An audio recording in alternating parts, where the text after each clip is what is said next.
You'll never guess our topic today. The captain walked to the shelf, reciting like an ancient poem under the girl's changed gaze. One by one, she rattled off the names of these French authors, and you could tell she really loved these works until she reached the piano. Facing the captain with admiration, she revealed a look of regret. Once a musician, now war had turned her hands into crimson artists. She longs to play a song, but her heart's uneasy. She just doesn't want to. Her hands stained with crimson, yet her heart longed to play a song out of politeness and respect. She still decided.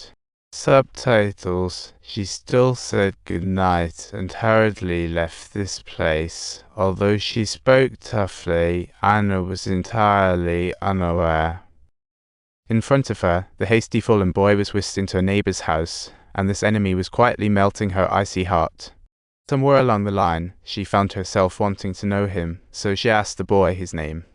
Turns out her name was Werner, and Anna couldn't focus on her book anymore, always glancing at the door as if waiting for something. When the anticipated sound of the door opened, beneath her calm facade, she was secretly doing backflips, just about to step into the... It was still all about formalities and questions, but this time, she didn't ask the grandfather and grandson for their opinions and casually strolled over to the subtitles suggest. It seemed as if, at that very moment, she was genuinely the mistress of this place. Indeed, she had an immense fondness for the ocean. She loved its tranquility, and Anna, as quiet as the waves, was indeed like the ocean, ever calm and an excellent listener. When faced with the occasional glances, Anna's heart raced even faster, until the other person stood up to leave, and she cautiously inquired, "Why am I looking at you in this way on Christmas Day?" Anna revamped her hairstyle, did her makeup, and slipped into a dress made from her mother's old clothes, turning down her grandfather's invitation to the event. Alone by the fireplace, she seemed to await a grand meeting. Tilting her head, the man appeared behind her. He reached out and gently brushed past her. A rare moment of solitude made her prepare countless words, yet all that came out was a single exclamation. "So beautiful." She gently turned up her skirt hem. Reflecting on their first encounter, she described the lady she had met and the ballet piece played then. She shared that it was her favorite too, never turning around, her eyes revealing an undeniable softness and nervousness. Until the piano began to play, the notes dancing as they swept away the chaos, transforming into a warm current of familial love. With her back turned, her lips had already formed a smile, while the undercurrents in the music felt just like this Christmas. She received the best gift. As the music gradually faded, the enjoyment in her eyes turned into anticipation. Yet those big hands never crossed the vast chasm between them. Watching the person turn away, a wave of melancholy followed. Anna, mustering courage, entered the captain's room, shut the door, and saw a letter. Out of curiosity, she sat on the edge of the bed and read carefully just a letter from his mother, which made her understand the captain's. She felt joyous and fortunate, thrilled that the one she admired also liked her. Yet she couldn't respond, just as her grandfather had said. Only by pushing the wood away from the fire could she avoid being consumed. In a daze, she unexpectedly fell fast asleep. She wasn't startled awake by the downstairs engine noise until the captain returned, then grabbed and rushed to put the letter back.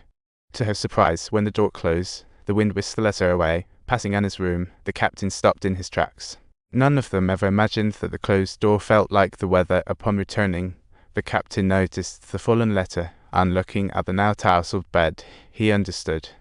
On that narrow plank bridge, barely wide enough for one, she finally stopped Anna, who was ready to leave. In the chaos, the fish basket toppled over, and she took off her gloves, helping to pick it up. Yet, the evading glances and the deliberately shifted hands made her realize that two people who liked each other could never walk side by side on a narrow bridge. Back home, still recovering from the awkward encounter, her relentless cousin showed up, eager to invite her to the ball. Anna firmly declined as always, but to her surprise, he got angry and was ready to show off his skills. The sight made her eyes icy. For the first time, her cousin, unhappy, left sheepishly. As he passed by Anna, he didn't offer any words of comfort. She had no reason or identity to speak, but seeing the girl she loved being bullied made this usually composed man feel shaken for the first time. Whether she intended to confess or comfort, only Anna knew. Knowing two friends would support, she didn't worry about disturbing her. So he arranged for them to be in the outside restroom. Although comrades, their values were completely different. He favored peace. He hoped to preserve enough dignity for the French people, rather than face the victor's scorn. As a result, they argued fiercely while Anna and her grandfather listened in. Yet, they were utterly helpless, watching the captain who was helpless and bewildered. Anna displayed pity, while her grandfather looked at the captain for the first time with respect, yet he didn't know how to comfort him. At night, Anna approached the window and spotted a sneaky figure placing a bomb under the captain's vehicle, fear and unease swelling in her mind. Instinct drove her upstairs to the door. After hesitation, she didn't dare knock. On one side, comrades fighting Nazis, on the other, her loved one's foes. She couldn't choose, her heart tormented. Anna stood by that window all night until she was startled awake by cannon fire, quickly rising to search for the captain. Those bright eyes were filled with worry and urgency, and the footsteps behind her made her heart race even more. She had to make a choice. Just as the captain opened the door to leave, the long missed piano music filled the air, and her heart raced with urgency.